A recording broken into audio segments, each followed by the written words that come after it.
जी जी 100%।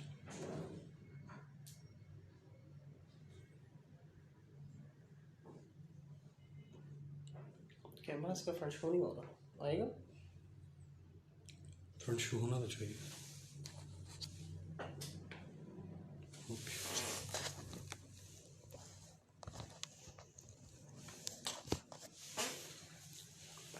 Brightness full कर लो, brightness full कर लो।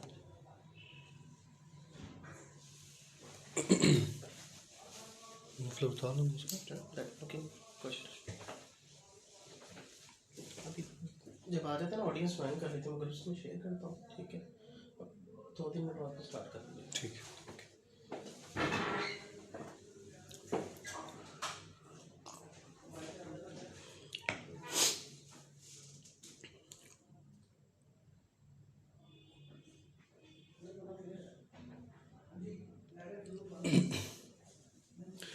जी let the people join. 2 minute तक स्टार्ट करते हैं।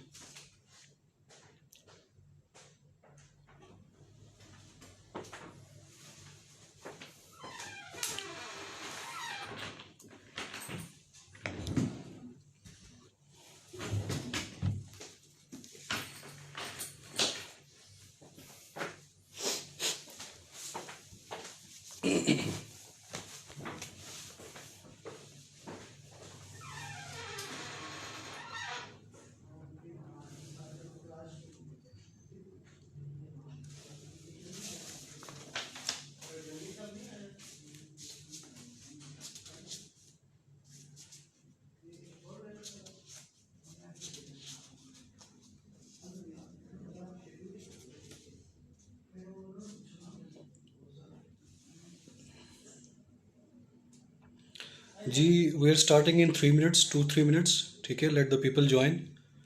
तो इंशाल्लाह स्टार्ट करते हैं इन फ्यू मोमेंट्स।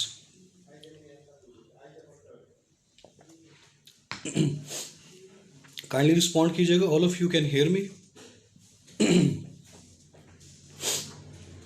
आप सबको आवाज़ आ रही है मेरी?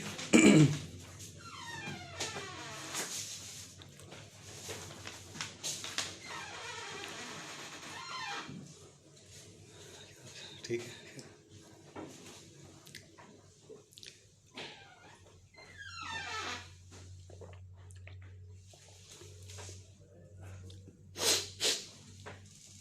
अच्छा जी students, let's start the session on English essay.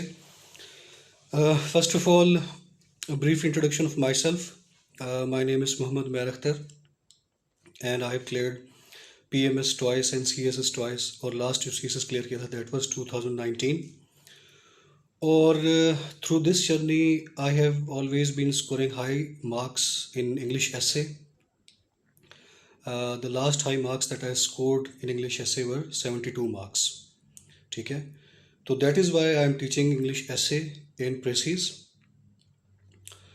In this session, जो आज का फेसबुक का हमारा लाइव सेशन है, इसमें बेसिकली आपको मैं एक शॉर्ट ग्लिम्स दूंगा इनसाइड आउट इंग्लिश essay की, कैसे इंग्लिश essay को लेके चलना है, क्या क्या रिक्वायरमेंट्स होती हैं, और at the end of the session I will share my own tips through which I was able to acquire maximum marks, high marks in English essay.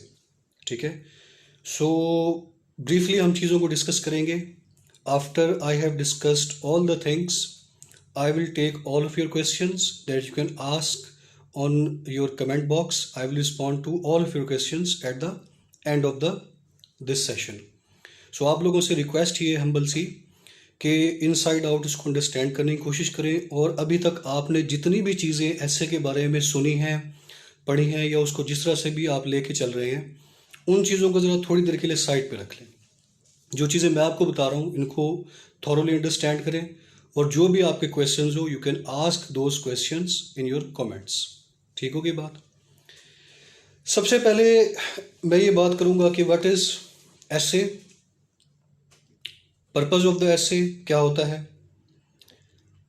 Demand of FPSC examiner from the essay क्या होती हैं, और जब मैं essay को discuss करूँगा तो वो सारे स्ट्रक्चरल कंपोनेंट्स जिसकी बेस पे, जिस तरह मैं अपने ऐसे को लेके चलता था कि how you can secure maximum marks in your English essay, I will be discussing those tips as well. और at the end of the lecture I will reveal some tips और कुछ रीजंस मैं डिस्कस करूंगा कि why most of the students fail in English essay। ठीक है, brief overview अगर हम लें तो ऐसे में आपको पता है इट्स वेरी इंपॉर्टेंट कि हर साल इसकी पासिंग रेशो ज़्यादा होती है, फेलिंग रेशो ज़्यादा होती है।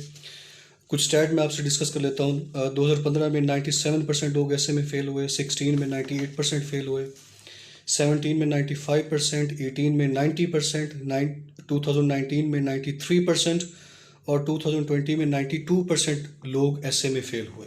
सो ऐसे की फेलिंग रेशियो बहुत ज़्यादा है। That is why you have to play very safely in the essay. ठीक है, आपने अपने सारे कार्ड्स को, जो भी आपकी स्किल्स हैं, बड़ी इफेक्टिव वे में ऐसे को लेके चलना है और अपने सारे कार्ड्स इफेक्टिवली पोर्ट्रे करने हैं अपने ऐसे में, because you have to be very secure. हर साल ये टारगेट होता है। I will start from topic selection, right from the topic selection to conclusion. Topic selection के बाद आउटलाइन फॉर्मेशन, उसके बाद इंट्रोडक्टरी पैराग्राफ और इंट्रोडक्टरी पैराग्राफ के बाद बॉडी पैराग्राफ्स, फिर concluding paragraphs. Step by step I will be going through all these components. ठीक है, पहली चीज जो आपने, जिसमें बहुत ज़्यादा एहतियात करनी है, that is the topic selection. जब आप ऐसे में बैठते हैं पेपर में, so there are so many factors going around. ठीक है, 8 टॉपिक्स होते हैं, उसमें से आपने एक टॉपिक सिलेक्ट करना है। Selection of the topic is very important, क्योंकि ये पहला कंपोनेंट है जिसको आपने करना है।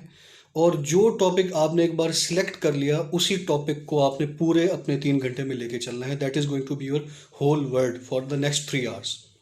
सो टॉपिक सिलेक्ट करते हुए बहुत ही केयरफुल रहना है। एब्रप्ट टॉपिक नहीं सिलेक्ट करना, अपने नर्व्स को काम रखना है। ठीक है, तसल्ली से 8 के 8 टॉपिक्स पढ़ने हैं, उनको अंडरस्टैंड करना है। जिस टॉपिक पे आपकी ग्रिप अच्छी हो, ठीक है, मार्क माई वर्ड्स, जिस टॉपिक पे आपकी ग्रिप अच्छी हो, उस टॉपिक को उठाना है।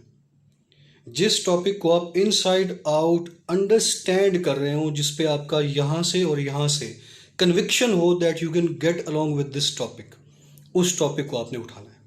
ठीक है, जब भी आप टॉपिक में से गो थ्रू हो रहे होते हैं, टॉपिक्स डिफरेंट 8 टॉपिक्स होते हैं, उसमें से आपको लगता है कि ये टॉपिक मुझे आता है, उसको ब्रेन में नहीं सोचना। रफ पेजेस अवेलेबल होते हैं, वहाँ पे जाके उस टॉपिक को लिखना है, उसके पॉइंट्स लिखने हैं।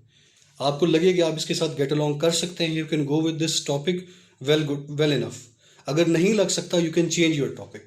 ठीक है, हर अटेम्प्ट में मैंने अपने टॉपिक्स सिलेक्ट करके चेंज करके फिर मैंने स्टार्ट किया। So take your time while selecting the topic. अब टॉपिक सिलेक्शन में कुछ टिप्स मैं आपको देना चाहता हूँ out of my own experience. ठीक है, जो मुझे लगता है कि इफेक्टिव होंगे आप लोगों के लिए। टॉपिक सिलेक्ट करते वक्त जो कॉमन टॉपिक्स होते हैं ना, उनसे आपने अवॉइड करना है। बहुत जो कॉमन टॉपिक्स होते हैं, बहुत क्लीशेड टॉपिक्स होते हैं, उनसे आपने अवॉइड करना है। बिकॉज सीएसएस का एक गोल्डन रूल है, जहाँ पे रश ज़्यादा होता है, जहाँ पे स्टूडेंट की इनपुट ज़्यादा होती है, नंबर ऑफ स्टूडेंट्स ज़्यादा होते हैं, चाहे वो सब्जेक्ट हो, चाहे वो ऐसे का टॉपिक हो, उसको रगड़ा लग जाता है। ठीक है, सो बहुत सारे देखें 20,000 25,000 एप्लीकेंट्स होते हैं, बहुत सारे उसमें नॉन सीरियस होते हैं, 400-500 ही सीरियस होते हैं। तो आपने नॉन सीरियस स्टूडेंट्स, ठीक है, वो एक ऐसा टॉपिक सेलेक्ट कर लेते हैं, ज़्यादातर जो कर रहे होते हैं, तो सीरियस स्टूडेंट्स के लिए नुकसानदेह साबित हो सकता है। तो 4-5 डोमेन्स आपको बता रहा हूँ, आप कोशिश करें कि वो टॉपिक्स ना उठाएं। ठीक है, एक तो अगर एजुकेशन पे टॉपिक आ जाता है, क्योंकि लास्ट ईयर मुझे याद है, उससे भी लास्ट ईयर एजुकेशन में जिसने भी उठाया था 80-90% स्टूडेंट्स वर फेल्ड। एजुकेशन पे टॉपिक आपने नहीं उठाना। ठीक है, कि what are the education issues of Pakistan, but how can Pakistan get along with its educational issues. ठीक है, इस तरह की बातें बहुत कन्वेंशनल टॉपिक है, इस पे you can not differentiate your self out. Education पे नहीं, कोशिश करें ना उठाएं। गुड गवर्नेंस पे नहीं उठाना, बहुत कॉमन घिसे पिटा टॉपिक है। आज तक नहीं समझ लगी हमें कि गुड गवर्नेंस होती क्या, पाकिस्तान कैसे गुड गवर्नेंस कर सकता है। ठीक है, ये आप इस पे वही रटी रटाई बातें लिख के आ जाएंगे, अकाउंटेबिलिटी होनी चाहिए, करप्शन को ख़त्म करना चाहिए, रूल ऑफ लॉ, हर बंदा यही बातें, ठीक है, लिख के आएगा गुड गवर्नेंस में। So you can not make your essay stand different. ठीक है, सो गुड गवर्नेंस पे कोशिश करें ना उठाएं, डेमोक्रेसी पे ना उठाएं।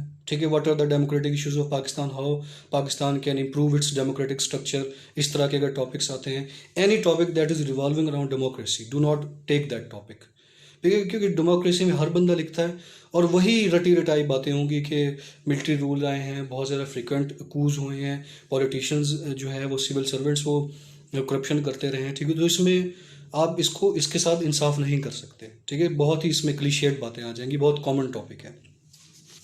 करप्शन पे नहीं उठाना, करप्शन इन पाकिस्तान, ये वो सारा कुछ करप्शन पे नहीं उठाना। विमेन एम्पावरमेंट में विमेन का जो इश्यूज है, देखें ये women equalities, gender equalities, myth, इस तरह के टॉपिक तकरीबन हर साल आ रहे हैं। आपने कोशिश करना है कि इस तरह के टॉपिक को ना उठाएं, क्योंकि बहुत सारी आवाम उठाती है इस तरह के टॉपिक को, विमेन रिलेटेड इश्यूज से। और last topic that is energy crisis of Pakistan, solutions, repercussions and all this. So this topic purely mainly comes in current affairs domain, ठीक है। सो रैंडमली मैं आपको बता रहा हूँ, ये जो मैंने आपको 6 टॉपिक्स एरियाज बताए हैं, अगर इन पे अगर आप ऐसे आ जाते, कोशिश करें कि इसमें से आप ना उठाएं, ठीक है। I will take all of your questions at the end of this session, please, ठीक है, अपने पहले इसको गौर से सुन लें, ठीक है। सो ये टॉपिक्स आपने नहीं उठाने। अच्छा, टॉपिक सिलेक्ट करने के बाद जब आपने एक टॉपिक सिलेक्ट कर लिया, ठीक है, इनसाइड आउट आपने अंडरस्टैंड कर लिया कि मैं इस टॉपिक को अच्छी तरह अंडरस्टैंड कर लिया, मैं इसके साथ गेट अलॉन्ग कर सकता हूँ, उसके बाद जो नेक्स्ट इंपॉर्टेंट थिंग है that is the outline formation. Outline, topic select करने के बाद आउटलाइन। अब आउटलाइन बाज़ औक़ात the examiner will ask that go for the outline, बाज़ औक़ात ही विल नॉट आस्क। दोनों केसेस में आपने आउटलाइन लाजमी बनानी है, ठीक है। आउटलाइन पे अगर बात करें, देखें outline formation is very very important component, बहुत इंपॉर्टेंट कंपोनेंट है। ऐसे के सारे कंपोनेंट्स इंपॉर्टेंट है, ठीक है, क्योंकि it's a make or break, it's a window to enter in the CSS world. Outline formation करते हुए आप कुछ चीज़ों का ख्याल रखें, तरतीब से आपने चलना है। टॉपिक सिलेक्ट किया, उसके बाद उसको ब्रेनस्टॉर्म करना है, ब्रेनस्टॉर्मिंग आपकी अच्छी होनी चाहिए, ठीक है। उस टॉपिक को रफ पे जाके लिखें, सर्कल करें एरोज बना के, उसके हर डोमेन को अंडरस्टैंड करने की कोशिश करें, हर डोमेन को, ठीक है। फॉर एग्जांपल अगर मैं एक टॉपिक अभी आपके सामने रखूं कि फ्यूचर ऑफ ग्लोबलाइजेशन, ठीक है, future of globalisation in the wake of global pandemic कोविड-19, ठीक है, कोविड-19 के दौर में फ्यूचर ऑफ ग्लोबलाइजेशन क्या है, ठीक है, जरा बात को समझिएगा। अब ये कोई सीधा टॉपिक नहीं है, इस पे ये नहीं कि मोस्टली बच्चे पकड़ के लिख देंगे कि कोविड-19 क्या है, इसकी कॉजेज क्या है, इसकी रिप्रिकॉशंस क्या है, नहीं ही। आपने देखें की वर्ड्स को पकड़ना है, try to read between the lines, topic को अच्छी तरह अंडरस्टैंड करके उस पर आउटलाइन बनानी है कि फ्यूचर ऑफ ग्लोबलाइजेशन पे आपने बात करनी है, ठीक है, कोविड-19 के दौर में। इस टॉपिक को लिख के आउटलाइन मेन जो आपका रफ पेज हो उस पर लिख के इसके ऊपर आपने हर डोमेन को कवर करना है, हर डोमेन को। ब्रेनस्टॉर्मिंग आपकी अच्छी होनी चाहिए, अगर आपकी ब्रेनस्टॉर्मिंग अच्छी नहीं है तो आप उसके डिफरेंट डोमेन्स कवर नहीं कर सकते। सो आउटलाइन फॉर्मेशन में सबसे इंपॉर्टेंट जो चीज़ है दैट इज़ ब्रेनस्टॉर्मिंग। ब्रेनस्टॉर्मिंग करते वक्त आपने पहली गो में उस टॉपिक से रिलेटेड आपके माइंड में जो भी चीज़ें आती हैं आपने लिख देनी है, जो भी चीज़ें आपके माइंड में आती हैं पहली गो में, ठीक है। रफ में आपने पहली गो में सारी चीज़ें लिख देनी है। सेकंड स्टेप पे आपने पिक एंड चूज़ करना है, क्योंकि जब आप पहली गो में लिख रहे हैं तो आप कई सारी बातें इररेलेवेंट लिख जाएंगे, कई सारी ऐसी बातें होंगी that will be remotely connected with your एसे, कुछ ऐसे आर्ग्यूमेंट्स होंगे जो कि आपके ऐसे से बहुत स्ट्रांगली बड़े वैलिड आर्ग्यूमेंट्स होंगे, ठीक है। तो दूसरे स्टेप पे आपने पिक एंड चूज़ करना है, उन टॉपिक्स को प्रायोरिटी पे रखना है जो कि आपके टॉपिक से डायरेक्टली स्ट्रांगली रिलेटेड है, ठीक है। तो एक सीक्वेंस होनी चाहिए, क्रोनोलॉजिकल ऑर्डर होना चाहिए in which you are going to place your points, ठीक है। पहले में आपने सारे पॉइंट्स लिखे, दूसरे में पिक एंड चूज़ किया, थर्ड में आपने उन तमाम पॉइंट्स को सीक्वेंस वाइज क्रोनोलॉजिकल वे में अरेंज कर देना है, ठीक है। और फिर इस आउटलाइन को फ्रंट पेज पे नीट क्लीन करके आपने लिख देना है। आउटलाइन सबसे पहले बनानी है, ठीक है। बाज़ औक़ात स्टूडेंट्स ये हरकत करते हैं कि आउटलाइन के 2-3 पेजेस छोड़ दिए, ठीक है, रफ पे आउटलाइन लिख ली और ऐसे स्टार्ट कर दिया कि बाद में नए पॉइंट्स आते जाएंगे तो हम आउटलाइन में ऐड करते जाएंगे। ये नहीं करना, it can land you in trouble, क्योंकि पूरे पेपर में आपके ऊपर प्रेशर रहता है कि अभी आउटलाइन बनानी है। सो आउटलाइन बना के साइड पे करके फिर आपने सारे काम करने हैं, ठीक है। अच्छा अब आउटलाइन में आपने ये करना है कि बेसिकली आउटलाइन जो है ये आपकी grip and understanding of the topic को शो करती है, ठीक है। जब एग्जामिनर आपकी आउटलाइन में से गो थ्रू होता है, एक चीज़ माइंड में रखिएगा, आप जहन में आउटलाइन इस तरह से बनानी है कि when the examiner goes through the outline, उसको ये बात 100% क्लियर हो जाए that the candidate has understood the topic, कि आपने टॉपिक को अंडरस्टैंड कर दिया, ठीक है। ये जहन में रखिएगा। Outline is basically the skeleton of the essay, ठीक है। ये आउटलाइन की फॉर्म में होनी चाहिए, कॉम्प्रिहेंसिव होनी चाहिए, हर डोमेन को कवर करें, कोशिश करें कॉम्प्रिहेंसिव आउटलाइन बनाएं, ठीक है, ताकि आपकी पासिंग प्रोबेबिलिटी इंक्रीज हो। हर स्टेप पे आपने एग्जामिनर को ये शो करना है कि आपको टॉपिक आता है, आपकी इंग्लिश अच्छी है, आपको टॉपिक आता है, आपने अपने टॉपिक को जस्टिफाई किया है और उसको कोई रीज़न नहीं देनी ऐसे फेल करने की, ठीक है। क्लियर होनी चाहिए, ठीक है। जो स्टांस बेस्ड ऐसे है उस पर आपका स्टांस क्लियर होना चाहिए, ये बात याद रखिएगा। यहाँ पे स्टूडेंट्स बहुत मिस्टेक्स करते हैं।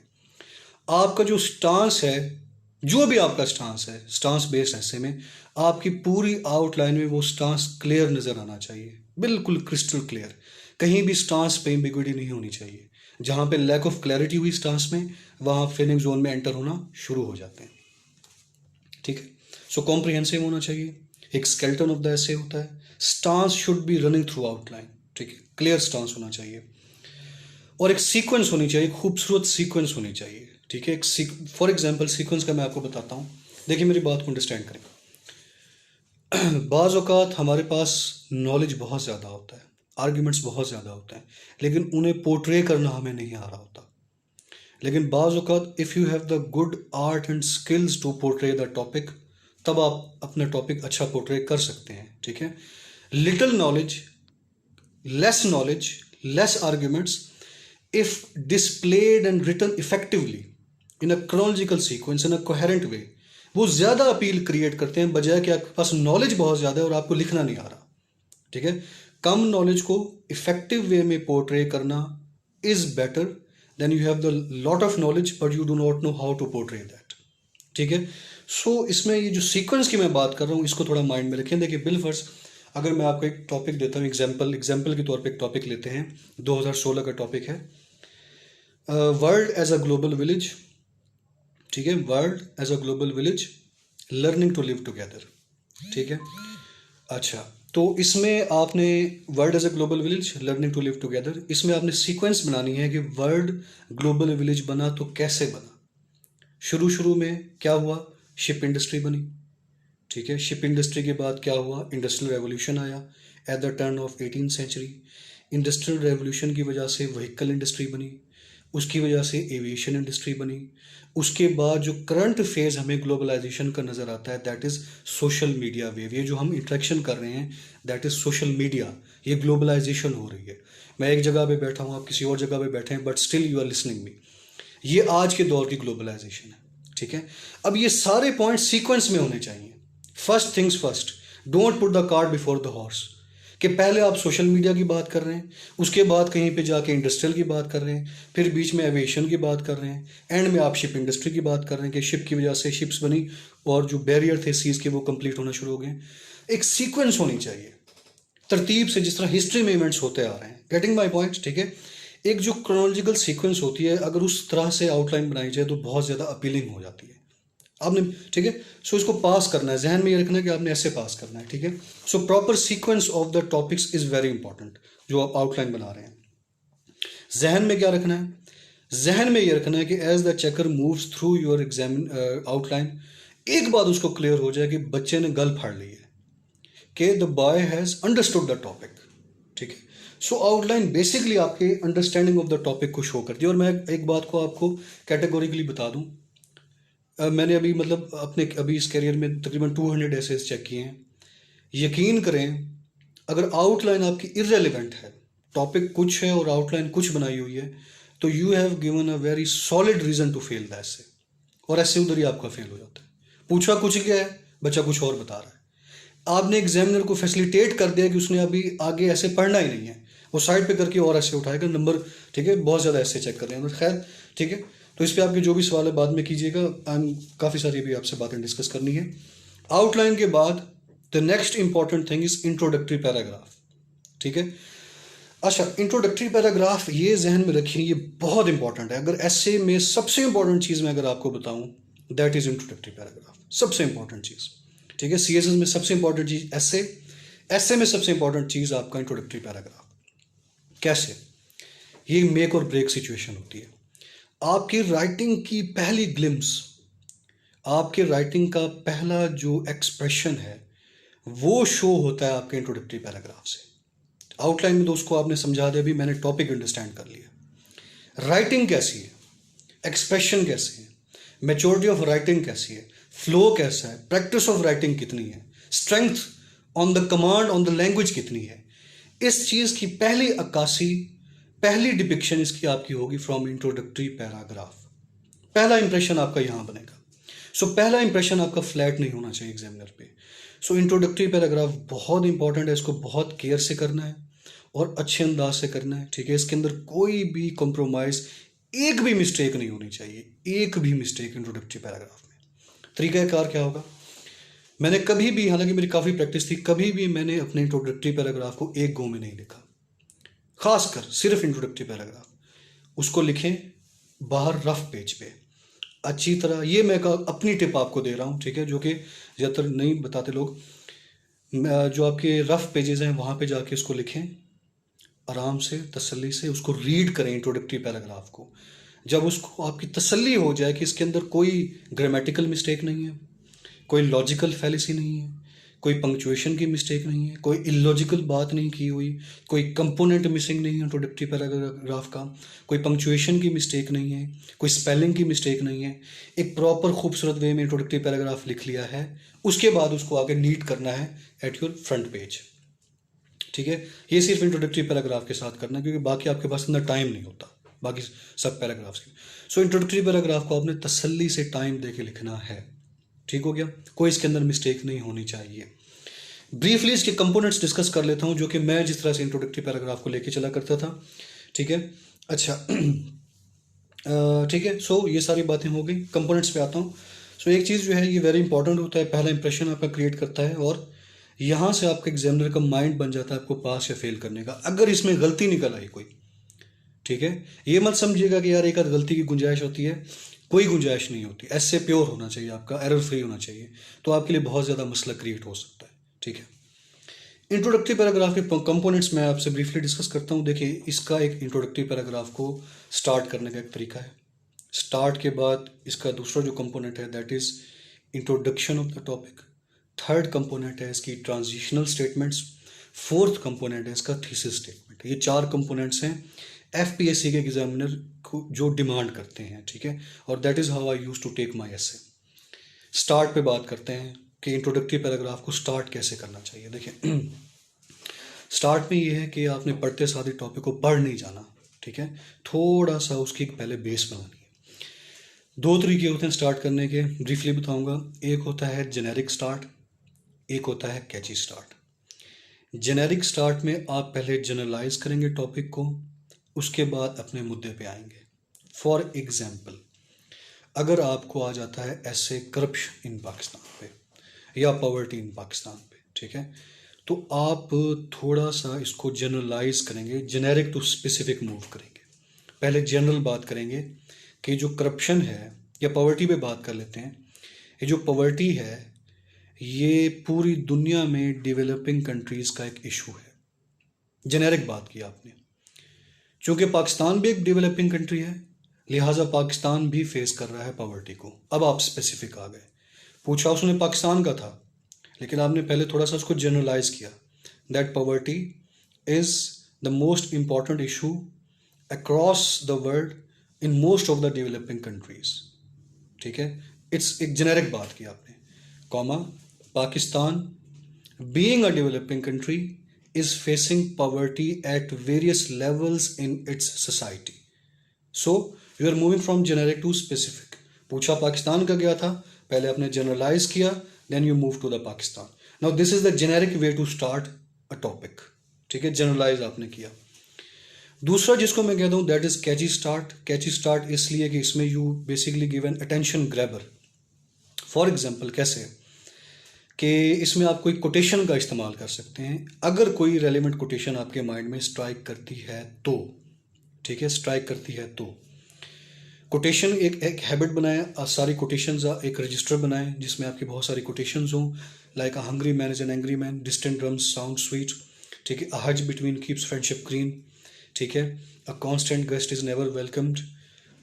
कोल is a diamond is a chunk of coal that did well in the pressure. ठीक है, सो एक रजिस्टर बनाए कोटेशंस का जिसमें आपकी कोटेशंस हो. अच्छा, कैची स्टार्ट में आता हूँ दोबारा. अगर आपको पॉवर्टी पे आ जाता है, ऐसे पॉवर्टी इन पाकिस्तान पे, तो उस पर अब मैं एक एग्जांपल आपको देता हूँ. 2018 का मेरा पीएमएस का ऐसे था, ऐसे मेरे 63 मार्क्स थे. इस टॉपिक तो मुझे याद नहीं है, लेकिन उसका जो मेन मतन था वो ये था कि पॉवर्टी जो है, जो गुर्बत है, ये इंसान के अंदर एंगर को जन्म देती है, गुस्से को जन्म देती है. तो इस पर मैंने कैची स्टार्ट बनाया कि a hungry man is an angry man is an oft quoted proverb.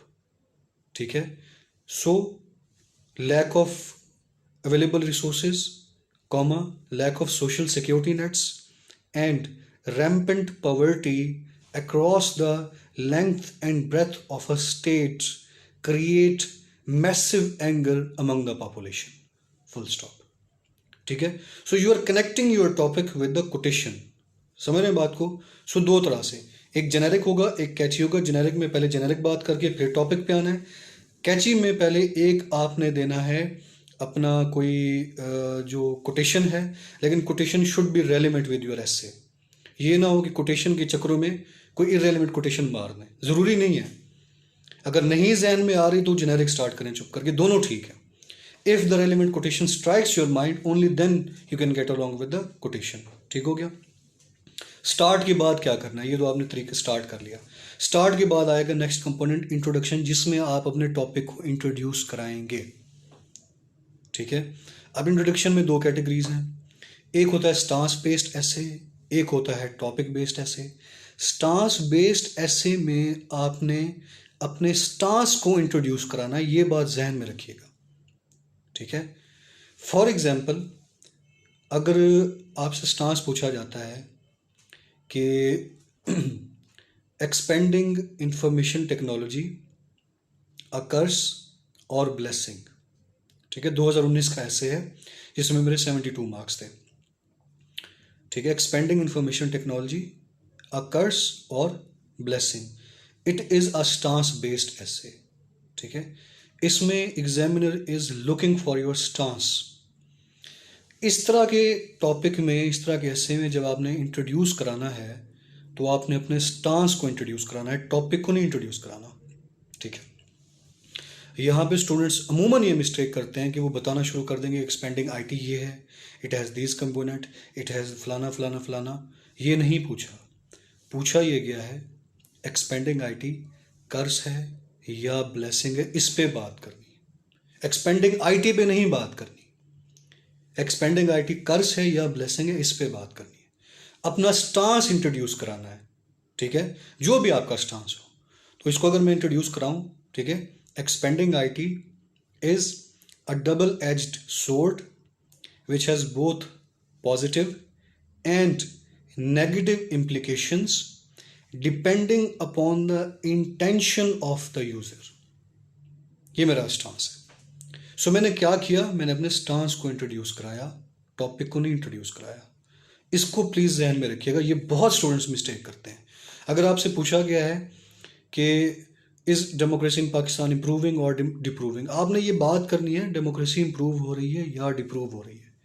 Democracy क्या है इस पर नहीं बात करनी. ठीक है, दूसरा है, एक तो स्टांस बेस्ड ऐसे का इंट्रोडक्शन, दूसरा है टॉपिक बेस्ड, उसमें आपने अपने टॉपिक को इंट्रोड्यूस कराना है. For example world as a global village, learning to live together. तो यहाँ पे आपका ही is not taking your stance. यहाँ पे सिंपली आपने अपने टॉपिक को इंट्रोड्यूस कराना है कि वर्ल्ड ग्लोबल विलेज कैसे है, और हम कैसे इकट्ठे रहना सीख रहे हैं। दो कंपोनेंट्स, ठीक है, जो पूछे गए हैं कि how world is a global village, ये बताना है, and how we are living to learning to live together, जो पूछा गया वो बताना है। स्टांस बेस्ड ऐसे में स्टांस बताना है अपना, ठीक है। अच्छा, इंट्रोडक्शन के बाद जो नेक्स्ट कंपोनेंट है that is transitional statement. Introductory paragraph के ट्रांजिशनल स्टेटमेंट्स में ये होता है कि जो आपका स्टांस है या जो आपका टॉपिक है आप उसको फर्दर एक्सप्लेन करते हैं, ठीक है। फॉर एग्जांपल आपने स्टांस लिया कि एक्सपेंडिंग आईटी कर्स है और ब्लेसिंग है, तो आपने थोड़ा सा एक्सप्लेन करना है कि ये ब्लेसिंग कैसे है और कर्स कैसे है, ठीक है। Like we see that the expanding information technology has provided a proper avenue in the wake of COVID-19. Right now, what we are doing, interaction, this is the outcome of expanding IT.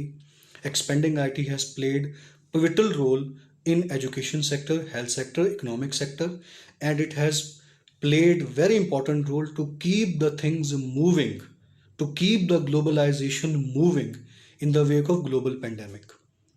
ठीक है, सो इसके benefits हैं, certainly इसके benefits हैं। कोविड-19 के दौर में जहाँ पे आपका कन्वेंशनल एजुकेशन सिस्टम फेल हो गया है, वहाँ पे आपने अपने एजुकेशन नीड्स को पूरा किया है आईटी की मदद से। घर बैठ के एजुकेशन लेना, ऐप्स ले, वेरियस ऐप्स हैं ये जो अभी हम कर रहे हैं, या जो सोशल मीडिया और ऐप्स हैं, यूट्यूब लेक्चर्स हैं, ट्यूटोरियल्स पड़े हुए हैं, ये सारा क्या है? This is expanding IT.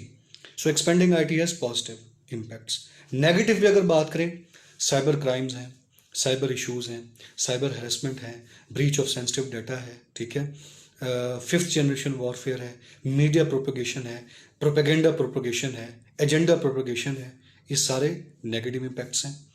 सो आपने ट्रांजिशन स्टेटमेंट में क्या करना है, इंट्रोडक्शन के बाद थोड़ा सा अपने टॉपिक को एक्सप्लेन करना है कि how expanding IT is beneficial and how it is curse. Clear होगी बात? उसके बाद the most important component that is the thesis statement. Thesis statement को गौर से सुनिएगा ज़रा। देखिए, थीसिस स्टेटमेंट में बहुत सारे लोग, बहुत सारे बच्चे, they always remain confused. Thesis statement क्या है, एक बात समझ लें आज वंस फॉर ऑल। पहली बात तो ये कि थीसिस स्टेटमेंट हमेशा eight the end of the introductory paragraph आती है, ठीक है। Thesis statement will always be at the end of the introductory paragraph, ना पहले, ना ऊपर, ना नीचे, कहीं नहीं, आखिर में, ठीक है। दूसरी बात, ये होती क्या है थीसिस स्टेटमेंट, क्या भला है और बनती कैसे है? होती क्या है? ये एक कॉम्प्रिहेंसिव स्टेटमेंट होती है, जैसा कि नाम शो करता है थीसिस स्टेटमेंट एक कॉम्प्रिहेंसिव स्टेटमेंट होती है जो कि आपके पूरे के पूरे एसे का एरिया ऑफ डिस्कशन सेट करती है, पूरे एसे का एरिया ऑफ डिस्कशन सेट करती है। When you read the intro अपना thesis statement, you get to know the whole idea of the essay, ठीक है। 4 to 5 लाइन्स से ऊपर नहीं जाना इसमें। बनती कैसे है? सिंपल तरीका है, आपने जब आउटलाइन बनाई है, आउटलाइन के कंपोनेंट्स से आपकी थीसिस स्टेटमेंट बनती है, ठीक है। 4 से 5 main points of your outline, ठीक है। 4 to 5 main points which you think that these are the 4 to 5 main points of your essay outline के, वो 2 हर्डल्स, 2 वे फॉरवर्ड्स, इनको मिला के एक खूबसूरत सी कॉम्प्रिहेंसिव सी स्टेटमेंट बनानी है, जिसको पढ़ के ये आइडिया हो जाए कि आप जेनेरिकली, मोस्टली आप अपने एसे में इन डोमेन्स पे बात करेंगे। फॉर एग्जांपल, अभी आपको मैं एक टॉपिक की बना के कोशिश करता हूँ समझाऊँ। टॉपिक है future of globalisation in the wake of global pandemic, ठीक है। Is the future of globalization safe in the wake of global pandemic कोविड-19। इस पे थीसिस स्टेटमेंट क्या होगी, ठीक है। अच्छा, ये बनेगी तब जब आपकी आउटलाइन है, आपने पहले बना ली है, तो इसमें आप ये कह सकते हैं कि ऑल्दो कोविड-19 has posed a serious threat to the future of globalisation, yet expanding tool of information technology has kept the globalization running in education sector, economic sector, health sector, and various other commercial activities. However, there are some hurdles on the way of globalization, like lack of cooperation among states, comma, lack of provision of internet facilities to the remote areas in least developed countries and developing countries, which can be overcome by effective provision of tools to the remote areas and formation of a global system to facilitate and further the purpose of online engagement.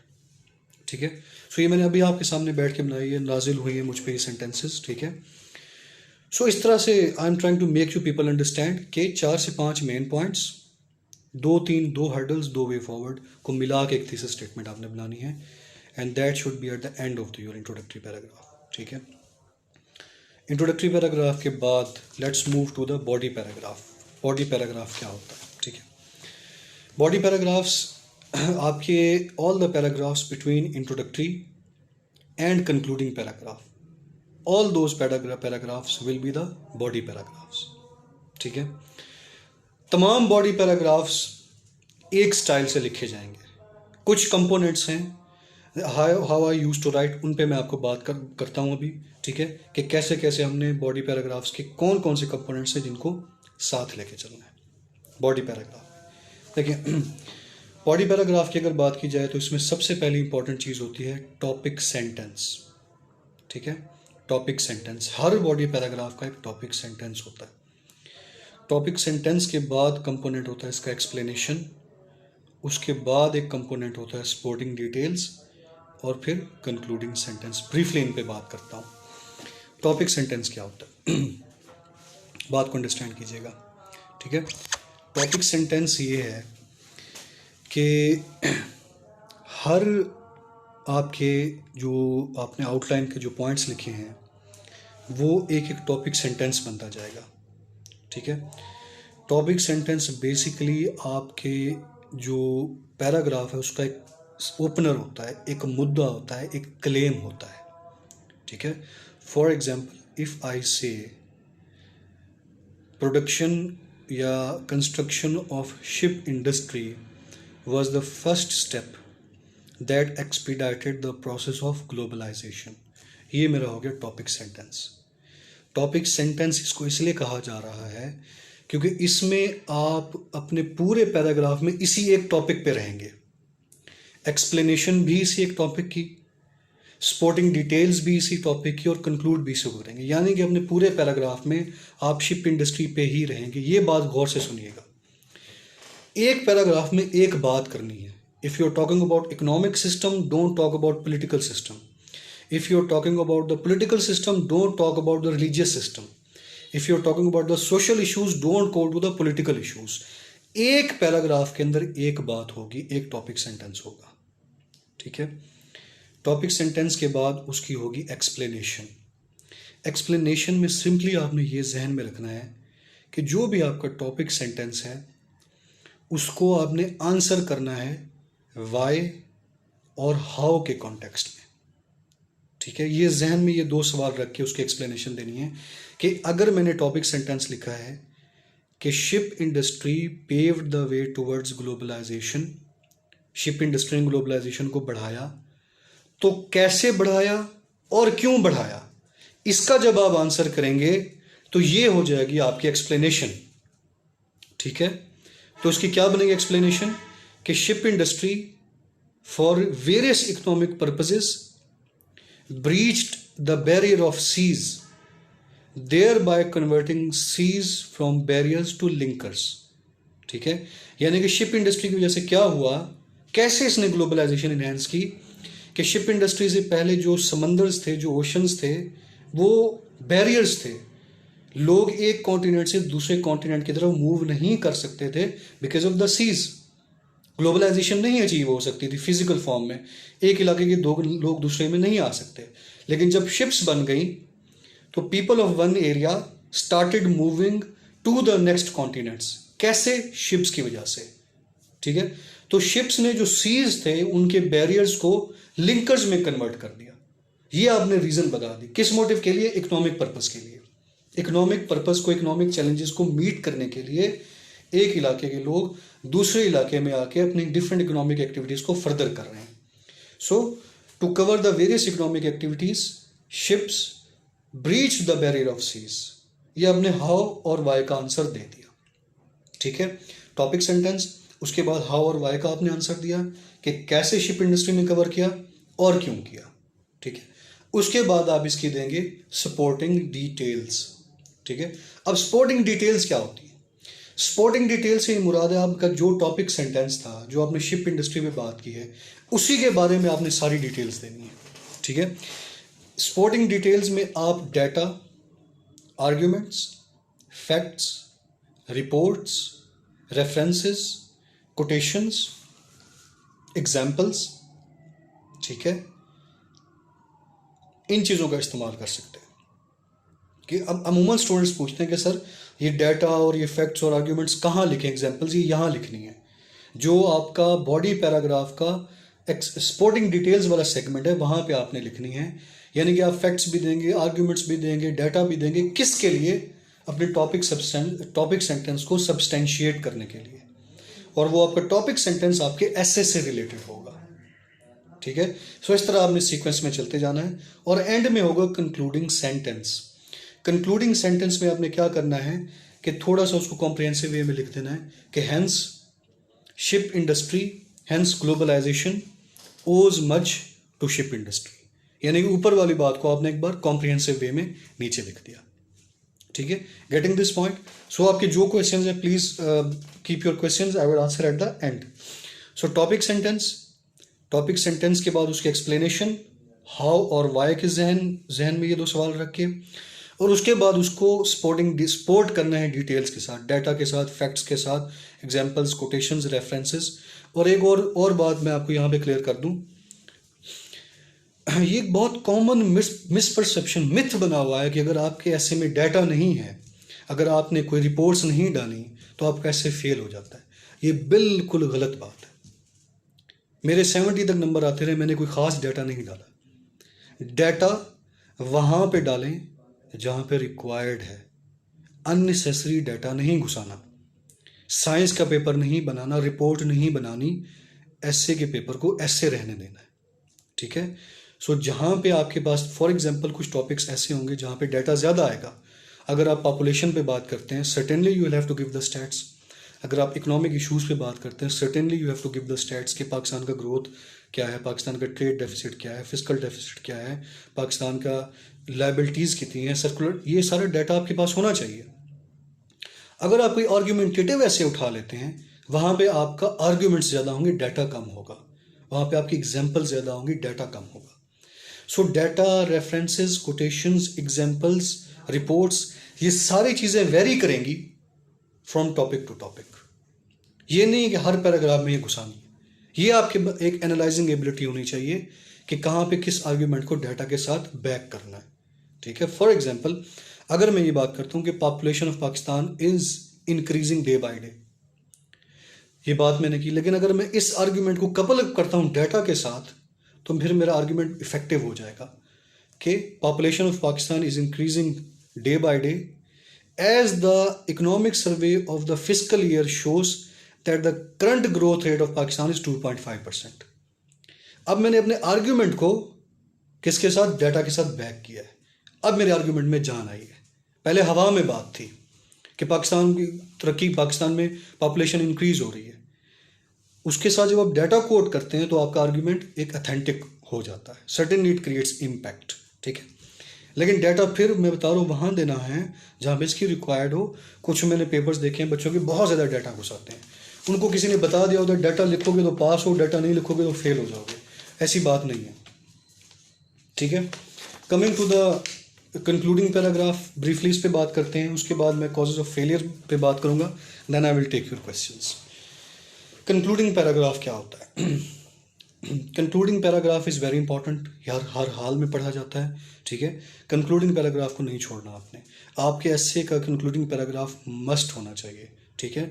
ये आपकी speed में होती है कि आपने concluding paragraph लाजमी लिख के आना है।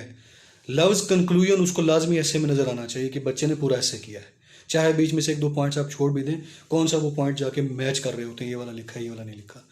कंक्लूडिंग पैराग्राफ नहीं छोड़ना किसी कीमत पे। कंक्लूडिंग पैराग्राफ बहुत इजी होता है। इसमें आपने बेसिकली करना क्या है, इसके कंपोनेंट्स पहले आपको बता देता हूँ।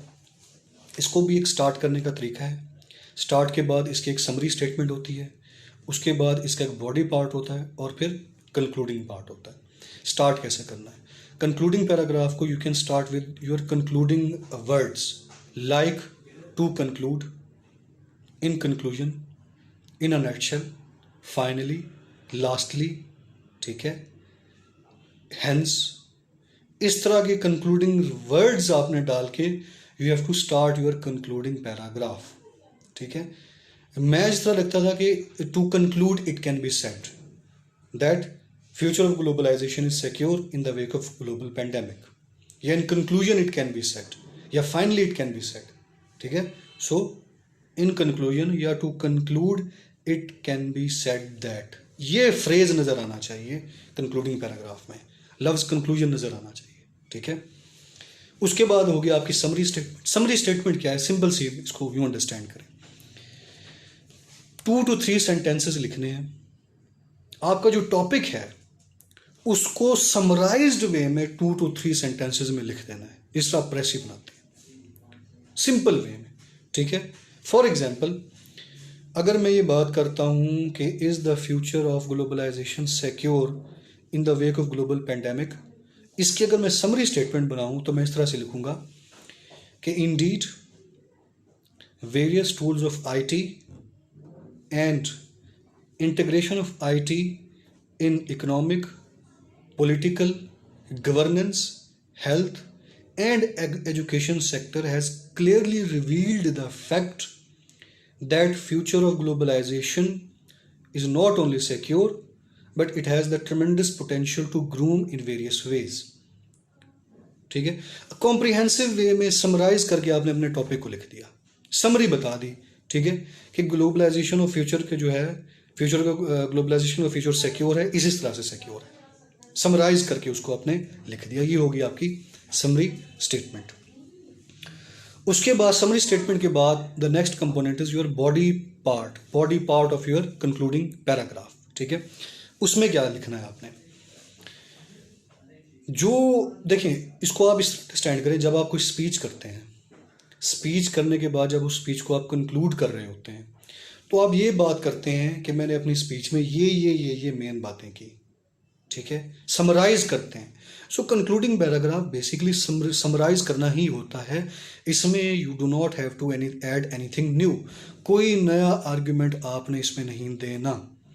जो आपने पीछे बातें की हैं उसमें से 4 से 5 मेन आपके जो आर्ग्यूमेंट्स हैं, जो मेन पॉइंट्स हैं, उनको समराइज कर देना है, बस इतनी सी बात है। In addition to, moreover, however के वर्ड्स डाल के जो 5-6 आपके मेन पॉइंट्स हैं आपके आउटलाइन के, जो आपने बॉडी पैराग्राफ्स में लिखे हैं, उनको आपने समराइज कर देना है कि मैंने ये 4-5 बातों पे अपने ऐसे को प्रूव किया है, कोई नई बात नहीं करनी। Do not add anything new in concluding paragraph. बाज़ औक़ात ऐसा होता है कि students when they are in the flow, अचानक से ऐसा होता है कि कोई नया पॉइंट आपके माइंड में आ जाता है और स्टूडेंट्स गेट टेम्प्टेड कि यार ये मैंने पूरे ऐसे में कहीं नहीं लिखा, इसको मैं कंक्लूडिंग पैराग्राफ में लिख देता हूँ। जितनी भी टेम्पटेशन हो, जितनी स्ट्रॉन्ग टेम्पटेशन हो, आपने कंक्लूडिंग पैराग्राफ पे कुछ भी नहीं लिखना, कोई नई चीज़ आपने ऐड नहीं करनी कंक्लूडिंग पैराग्राफ के अंदर, ठीक है। अच्छा, बॉडी पार्ट में आप you will basically summarise the things, ठीक है, you will go for the summarisation of the things, ठीक है। उसके बाद लास्ट सेंटेंस, कंक्लूडिंग पैराग्राफ का लास्ट सेंटेंस क्या होता है? लेकिन लास्ट सेंटेंस क्या होगा कि आपने जो आपका एस्से का टॉपिक है, जो भी आपका एस्से है, उसके टॉपिक को आपने रीफ्रेज कर देना है इन प्रूविंग वे, ठीक है। फॉर एग्जाम्पल, अगर मेरे एस्से का टॉपिक था कि future of globalisation in the wake of global pandemic, तो जब मैं कंक्लूडिंग पैराग्राफ का जो लास्ट सेंटेंस लिख रहा हूँगा उसमें मैं ये लिखूँगा, hence it has been proved that indeed future of globalisation is secure in the wake of global pandemic, full stop. ठीक है, सो एंड में आपने प्रूव कर देना है कि जो मैं अपना मुद्दा लेके चला था, जो अपना स्टांस लेके चला था, अपनी सारी डिस्कशन के बाद, अपने सारे आर्ग्यूमेंट्स के बाद, सारे डाटा के बाद, हैंस मैं अपने पॉइंट को प्रूव कर रहा हूँ कि ये पॉइंट ऐसे ही है।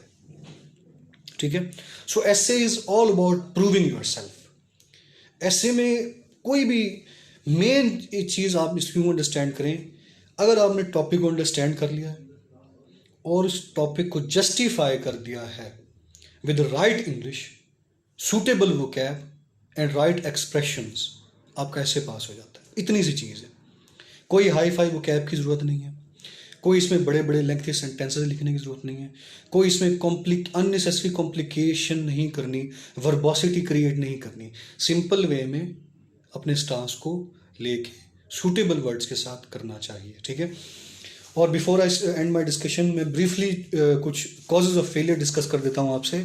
ठीक है, कुछ रीजंस हैं जिसकी वजह से most of the students fail in the English essay. ठीक है, वो मैं आपसे थोड़ी सी बात कर लेता हूँ। पहली जो रीज़न है एसे को फेल कराने की, that is irrelevance. Irrelevance is most important reason. Students irrelevant हो जाते हैं, पूछा कुछ ही है, जवाब कुछ दे रहे हैं। ठीक है, अब इररेलेवेंसी जो है ये दो वजूहत से होती है, या तो आप ओवर थिंकिंग कर रहे हैं, ओवर थिंकिंग करते हुए टॉपिक को ओवर ब्रेनस्टॉर्म करते हुए you have gone to some new dimensions जो कि आपके टॉपिक से बहुत दूर रिलेटेड है या बहुत कम रिलेटेड है।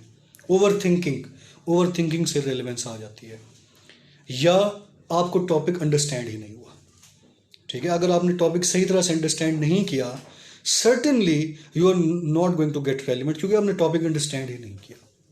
ठीक है, सो इररेलेवेंस नहीं, रेलिवेंट रहना है, जो पूछा गया एग्जैक्टली वही बताना है और टू द पॉइंट बात करनी है, कहानियां नहीं करनी है ऐसे में। ठीक है, सो रेलिवेंट रहना है अपने पूरे एसे के दौरान अपने टॉपिक के साथ। दूसरा जो पॉइंट है जो स्टूडेंट्स को फेल कराता है, that is lack of clarity.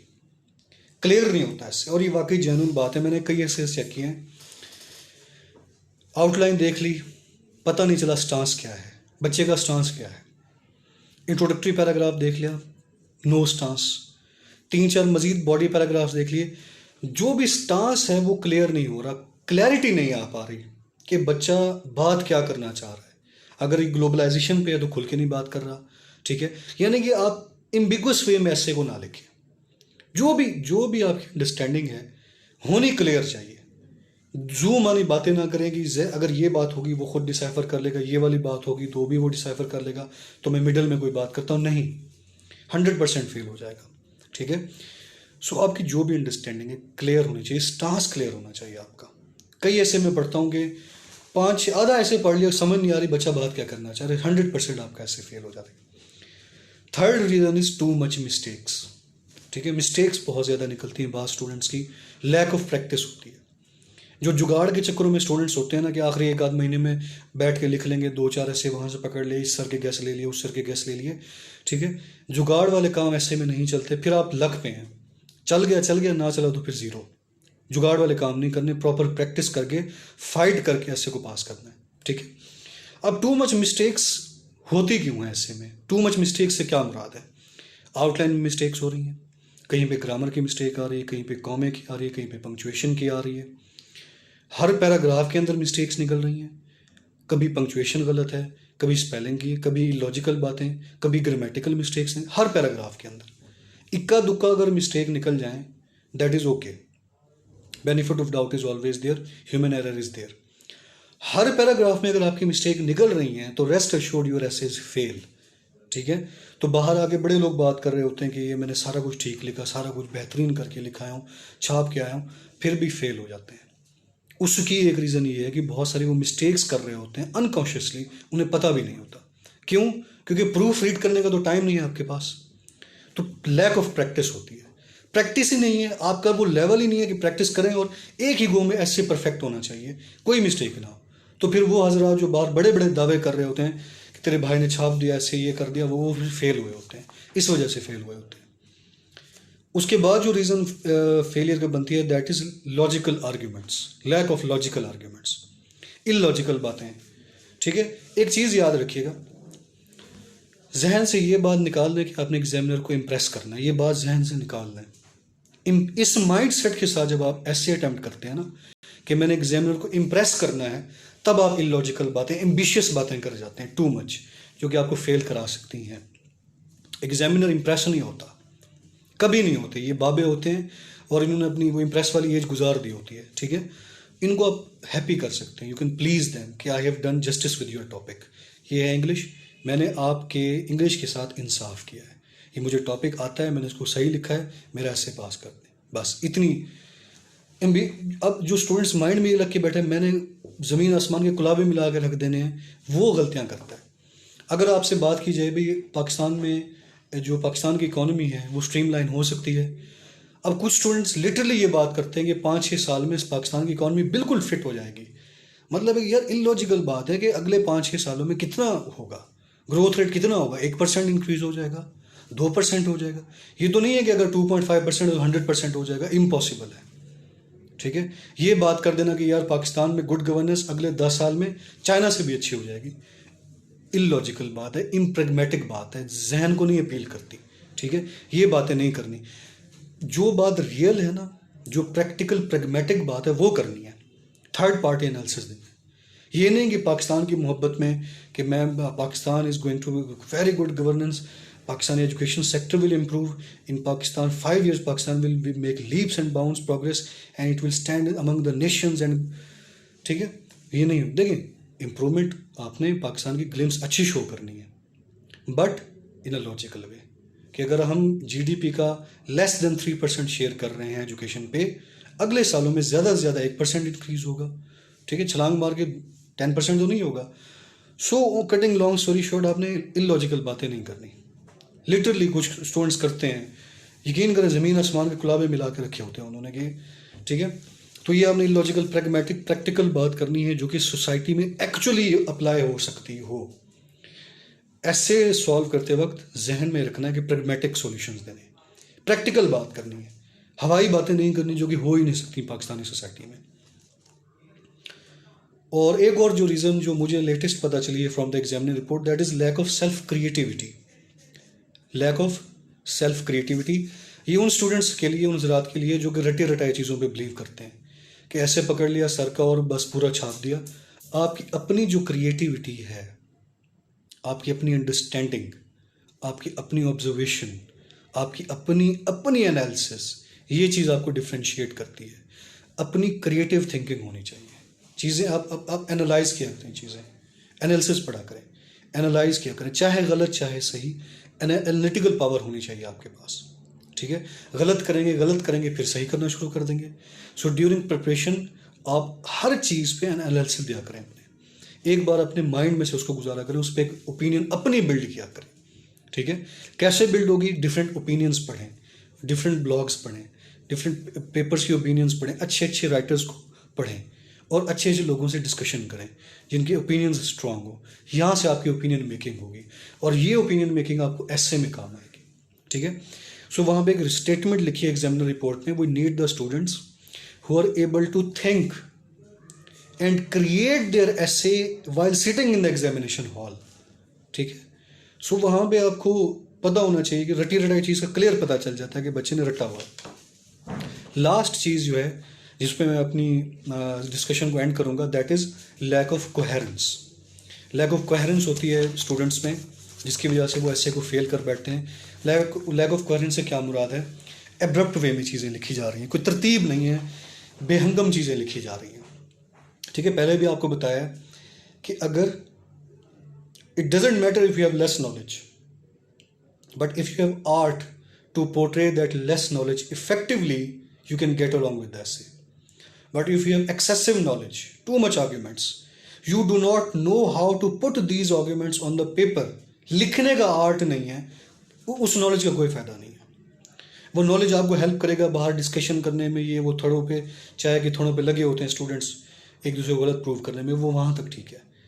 Writing, writing में आपका वो आर्ग्यूमेंट चलेगा जिसको आपको लिखना आता है, ठीक है, क्योंकि जो आपने लिखा है आपको नंबर उस पर मिलने हैं, जो आप जानते हैं उस पर नंबर नहीं मिलने आपको। तो सो कोहेरेंस होनी चाहिए, चीज़ें तरतीब से होनी चाहिए। एक पैराग्राफ है, उसी पैराग्राफ में एजुकेशन की भी बात हो रही है, उसी पैराग्राफ में पॉलिटिकल सिस्टम की डोमेन डाल दी है, उसी पैराग्राफ के अंदर इकोनॉमिक सिस्टम की डोमेन डाल दी। खिचड़ी नहीं पकानी, कोहेरेंट वे में चलना है। जैसा कि आपको पहले बताया है कि एक जो टॉपिक सेंटेंस होगा, एक पैराग्राफ का एक मुद्दा होगा, उसी पे रहना है, उसको ख़त्म करके एजुकेशन सिस्टम पे बात की, फिर आपने बात करनी इकोनॉमिक सिस्टम पे, और फिर इकोनॉमिक, उस पैराग्राफ में इकोनॉमिक डोमेन्स पे ही रहना है, फिर एजुकेशन पे नहीं जाना। मिक्स नहीं करना चीज़ों को, कोहेरेंट वे में चलना है, ठीक है। So these were some of my tips, ठीक है, सम ऑफ माई कह लें कि strong points for which I have been able to secure good marks, और ये मैंने आप लोगों से आज शेयर की हैं, ठीक है। ब्रीफली सर्टेनली जो मेरी क्लासेस होती हैं, लेक्चर्स होते हैं, उसमें ये सारे components I discuss all of these components in very detail. Practice sessions भी होते हैं, और हर एक कंपोनेंट को right from the topic selection to the conclusion, हर एक कंपोनेंट की अलग अलग क्लासेस, और इनमें वो होती हैं सारा कुछ, मतलब क्लासेस भी होती हैं, डिस्कशन भी होती है, और चेकिंग भी होती है एक एक अलग कंपोनेंट पे, फिर फुल फ्लेज एसेस, ठीक है। So having said this, if you have any question you can ask. Now I'm open to your questions. जी, अब आपके जो भी क्वेश्चंस है ताबड़तोड़ you can ask your questions. जो भी क्वेश्चंस हैं आपके, जो भी आपको लगता है ऐसे में, कमेंट्स में you can ask your questions, ठीक है। Let me see the comments, ठीक है। जो भी लगता है आपको लगता है कि स्टूपिड 3 क्वेश्चन भी है, सर क्या कहेंगे, वो भी सवाल आप मेरे से कर सकते हैं। ऐसे के बारे में अपनी हर चीज़ को यू कैन गेट क्लियर्ड। जी,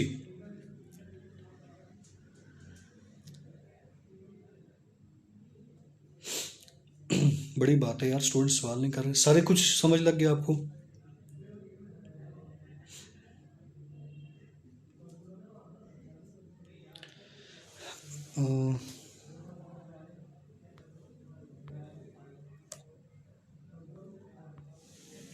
ठीक है, I am waiting. If you have some questions you can ask those questions on comment box, or you can go to my own wall, वहाँ पे आप सवाल कर सकते हैं मुझसे कि sir this is the question, how to address this, ठीक है। तो I will address your questions.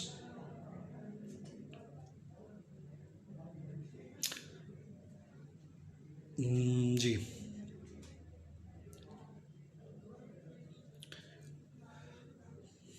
Don't have any questions? या तो मुझे नज़र नहीं आ रहे आपके सवालात।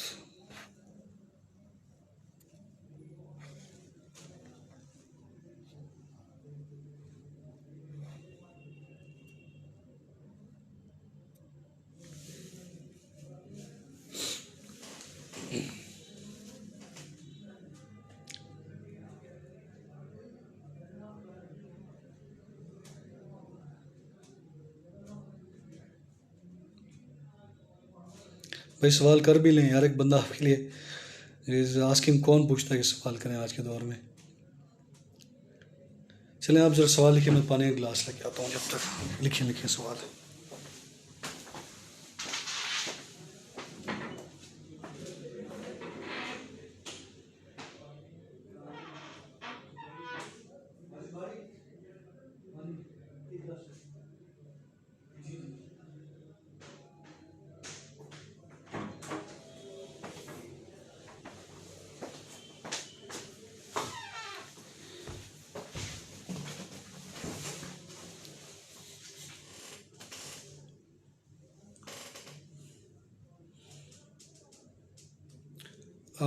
Students, if you do not have any questions, should I end this?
Okay, thank you भाई।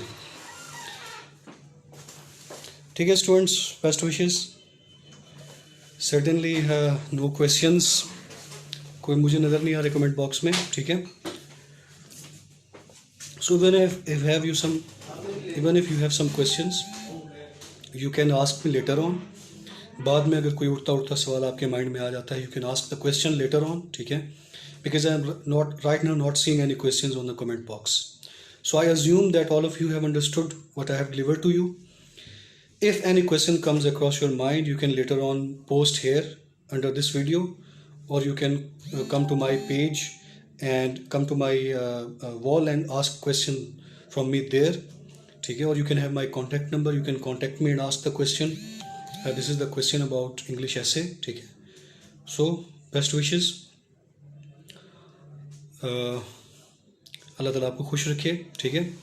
With this I am ending this session. कोई इशारा तो दे दे, समझ लग गई है यार कोई, चलें बहरहाल, ठीक है। Okay students, best wishes, finishing this.